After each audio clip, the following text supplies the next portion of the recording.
Hello student, today we will discuss principle of public expenditure. आज हम सार्वजनिक व्यय के प्रमुख सिद्धांत अंडरस्टूड करेंगे।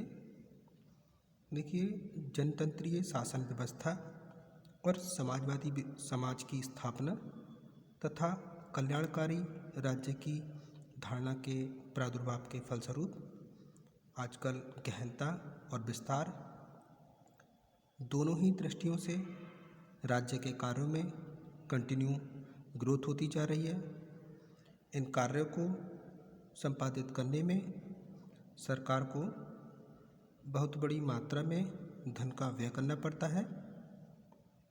ऐसी स्थिति में बढ़ते व्ययों की आलोचनाओं से बचने तथा जनता के प्रति उत्तरदायित्व को पूरा करने के लिए ये आवश्यक है कि राज्य अधिकारियों को सार्वजनिक धन व्यय करते समय बहुत सतर्कता से काम लेना चाहिए। हर स्टेप पर उन्हें इकोनॉमी का ध्यान रखना चाहिए,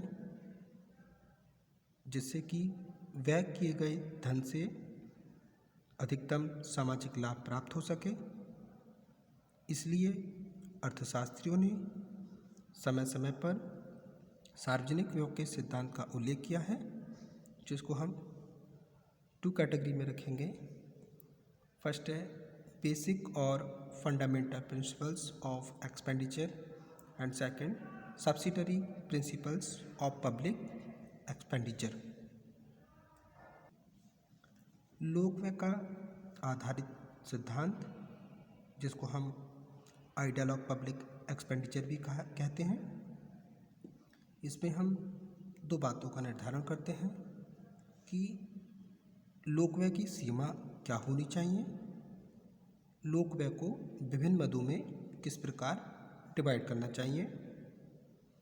यहाँ एक क्वेश्चन पुटअप होता है कि क्या लोक व्यय का पृथक से कोई सिद्धांत हो सकता है, मतलब लोक व्यय का अलग से कोई प्रिंसिपल हो सकता है। मीन्स पब्लिक रेवेन्यू को ध्यान दिए बिना लोक व्यय के सिद्धांत की विवेचना की जा सकती है। तो यहाँ यही आंसर निकल के आएगा कि आगम की मात्रा और संरचना को ध्यान दिए बिना लोक व्यय के सिद्धांत की विवेचना पूरी नहीं हो सकती।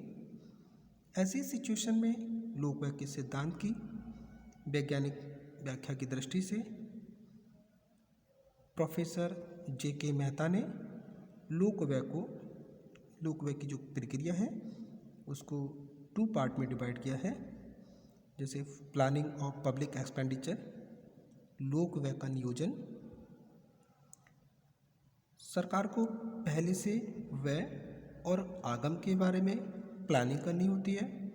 मीन्स ये पता लगाना होता है कि विभिन्न मदों पर व्यय के लिए कितने अमाउंट की ज़रूरत है और सरलता से इजी वे में कितना अमाउंट कलेक्ट किया जा सकता है। सरकार की आय पहले से पूरी तरह डेफिनेट नहीं होती है, इसलिए सरकार को पहले से ये अनुमान लगाना पड़ता है कि उन विभिन्न उत्तरदायित्वों को पूरा करने के लिए कितनी अमाउंट की ज़रूरत होगी, जिन उत्तरदायित्व को पूरा करने का भार सरकार के ऊपर है।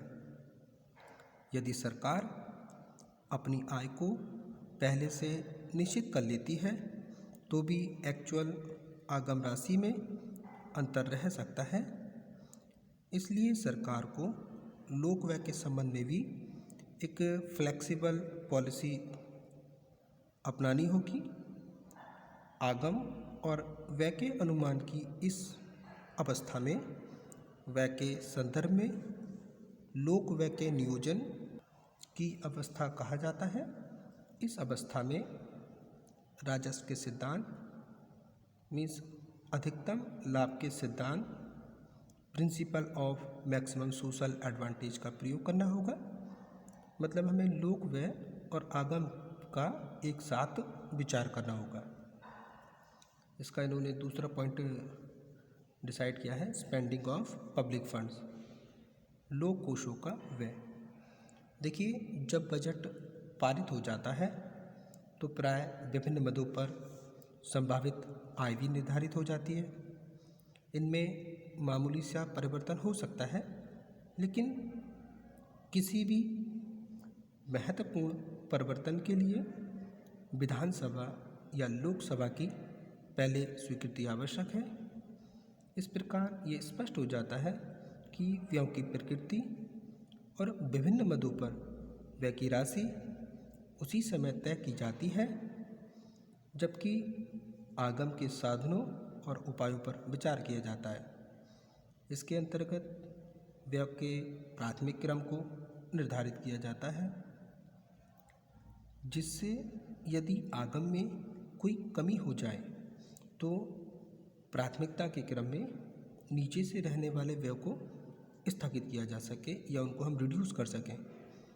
इसके अलावा व्यय के संबंध में स्वतंत्र रूप से ये भी निर्धारित किया जा सकता है कि किसी विशेष दिशा या दिशाओं में और किस सीमा तक लोक व्यय में वृद्धि की जाए, जिससे समाज को मैक्सिमम प्रॉफिट मिल सके। तो इस एनालिसिस के बाद हम अधिकतम सामाजिक लाभ के रेफरेंस में लोक व्यय के आधारभूत सिद्धांत को प्रोफेसर J.K. मेहता के शब्दों में इस प्रकार कह सकते हैं कि लोक व्यय का नियोजन इस प्रकार किया जाना चाहिए कि जो भी राशि की व्यय की जाए उससे समाज को अधिकतम संभावित सकल लाभ प्राप्त हो, मतलब मैक्सिमम पॉसिबल एग्रीगेट बेनिफिट ले सकें। इसके लिए ये जरूरी है कि व्यय की प्रत्येक मद से सीमांत सामाजिक लाभ समान होना चाहिए, लेकिन इस सिद्धांत की मान्यता ये है कि आगम की राशि और संरचना की पूर्व कल्पना की जा चुकी है या की जा सकती है, और जिस सीमा तक ये पूर्व कल्पना संभव नहीं हो पाती उस सीमा तक लोक व्यय का स्वतंत्र सिद्धांत नहीं अपनाया जा सकता। अब हम देखेंगे subsidiary principles of public expenditure, लोक व्यय के सहायक सिद्धांत। देखिए, कुछ लेखकों ने इस नियम को बनाने का प्रयास किया है कि लोक व्यय की नीति और व्यवस्था का मार्गदर्शन कर सकें। इस रेफरेंस में फिंडले सिराज ने इनको 8 प्रिंसिपल्स में क्लियर किया है। वो बताते हैं कैनन ऑफ बेनिफिट, लाभ का सिद्धांत। देखिए, राज्य की स्थापना जनता के हितों की रक्षा के लिए हुई है, इसलिए सार्वजनिक व्यय का प्लानिंग ऐसे हो कि जनता को अधिकतर लाभ मिल सके। फिडले सिराज के अनुसार देखें तो अन्य बातें समान रहने पर सार्वजनिक व्यय इस प्रकार के होने चाहिए कि इससे समाज को अधिकतम लाभ हो, जैसे उत्पादन में उनकी वृद्धि हो, समाज की बाह्य आक्रमण और आंतरिक अशांति से सुरक्षित रहे, जितना पॉसिबल हो आय की विषमता में कमी आए। इसलिए लोक निधि का प्रयोग उन दिशाओं में किया जाना चाहिए जो सार्वजनिक हित की दृष्टि से बेस्ट हैं, मतलब उनका सार्वजनिक आय से अधिकतम उपयोगिता प्राप्त हो। लाभ का सिद्धांत इस मान्यता पर भी आधारित है कि सरकारी व्यय किसी व्यक्ति वर्ग, समूह या धर्म विशेष के लाभ के लिए नहीं हो, बल्कि संपूर्ण समाज के लाभ के लिए हो। इस संबंध में बेंथम का विचार भी उल्लेखनीय है। बेंथम कहते हैं कि सरकार को अपनी आय को व्यय करते समय अधिकतम व्यक्तियों, अधिकतम सुख का विचार ध्यान में रखना चाहिए। लाभ का सिद्धांत इस बात पर जोर देता है कि सार्वजनिक व्यय इस प्रकार के हों जिससे देश में उत्पादन पे अच्छा प्रभाव पड़े, समाज को अधिकतम लाभ प्राप्त हो। वह किसी वर्ग विशेष के लाभ के लिए न होकर पूरे समाज के लिए हो। ये वह किसी निश्चित सीमा या परंपरा से बाध्य हो। ऐसी इसका दूसरा है कैनन ऑफ इकोनॉमी, मितव्ययता का सिद्धांत। तो देखिए, मितव्ययता के सिद्धांत का आशय यही है कि सरकार को केवल आवश्यक खर्च जो कार्य हैं उन पर ही एक्सपेंसेस करना चाहिए। सरकार को कोई भी एक्सपेंसेस ऐसा नहीं करना चाहिए जो फिजूल खर्ची हो, मतलब जिससे समाज को लाभ प्राप्त ना हो। तो इस रेफरेंस में हम ये कह सकते हैं कि मितव्यता का अर्थ कंजूसी से नहीं होता है, बल्कि फिजूल खर्ची या अपव्यय को रोकने से होता है। इस सिद्धांत के आधार पर लोक व्यय में निम्न नियमों का पालन करना चाहिए। किसी भी मद पर आवश्यकता से अधिक व्यय नहीं करना चाहिए। वह इस प्रकार के किए जाएं जिससे देश में उत्पादन शक्ति का विकास हो, कार्य क्षमता में वृद्धि हो। ऐसे ही उन्होंने अगला दिया था इसका कैनन ऑफ सैंक्शन, स्वीकृति या अनुमोदन का सिद्धांत। स्वीकृति के सिद्धांत का मतलब है कि किसी भी लोक व्यय को करने से पहले उचित अधिकारियों से उसकी स्वीकृति प्राप्त कर लेनी चाहिए और जितनी राशि व्यय के लिए स्वीकृत हो उससे ज़्यादा एक्सपेंसेस नहीं करनी चाहिए। तो ये हमारी 3 टाइप की स्वीकृति होती है: legislative sanction, administrative sanction, technical sanctions. अगला उन्होंने प्रिंसिपल दिया था कैनन ऑफ सरप्लस, बचत या अधिकता का सिद्धांत।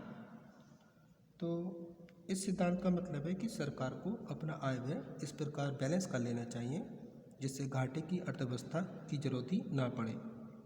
नेक्स्ट उन्होंने दिया कैनन ऑफ इलास्टिसिटी, लोच का सिद्धांत।